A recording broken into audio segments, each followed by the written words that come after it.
I'm John Leonard. I'm a business lawyer at Fairfield and Woods in Denver, Colorado. We have a series of informational videos on our website with my colleagues about legal aspects. But today we're in for a treat. We have Charlie Cartwright from Sunflower Bank here in Denver. We're talking about business loans. Charlie has already done a couple of videos this morning. This is the third video that we're doing on details of SBA loans. First video, we talked about the difference between a conventional loan, SBA loan.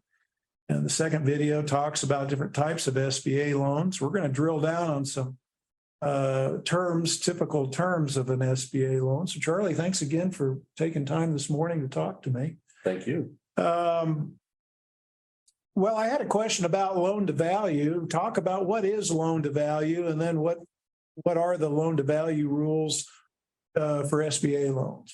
Well, the great thing about SBA is that loan to values can go as high as 90%. And so when a borrower wants to get into a new business or expand their business, they can have a limited equity injection of 10%.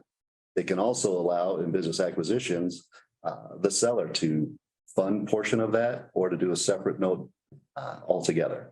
So if I come to you and I'm going to buy a business, I have to put up 10%. Correct. And it's 10% of the value of however you value the real estate, if the real estate's included.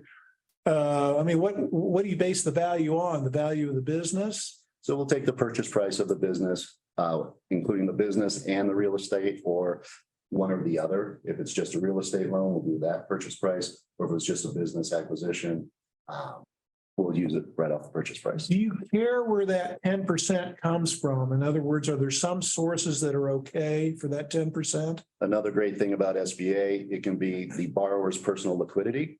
It could be gifted funds from a family member, or it could be borrowed funds. The only thing with the borrowed funds is that there needs to be a separate source of repayment for that. There's that caveat for that.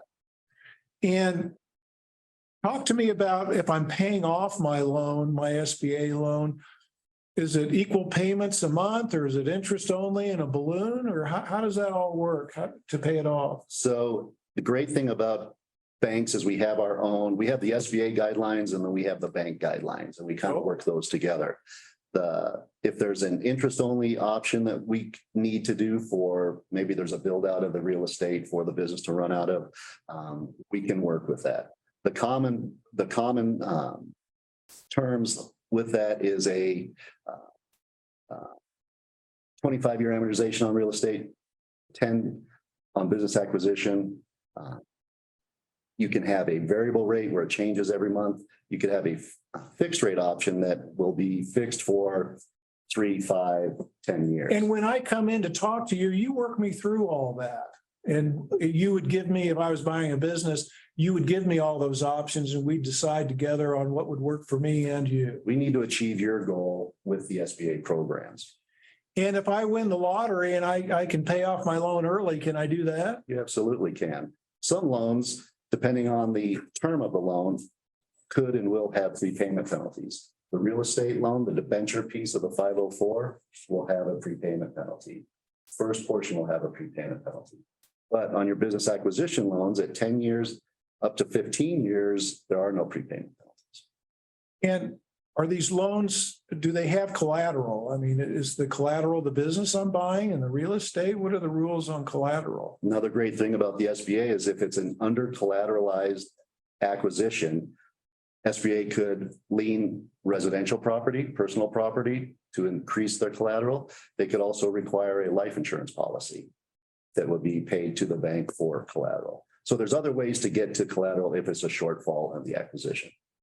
And so to summarize what we've talked about in these three videos, if I want to go out and buy a new business, or a new business to me, or if I'm a business partner or an employee, I could come to you and talk about a conventional loan versus an SBA loan, and you'd work me through the entire process. Absolutely. And that's what we love to do at Sunflower Bank. We get so many different options. We can tailor it to the specific client's needs. Well, that's great. Thanks again for coming in today and talking about conventional and SBA loans, Charlie.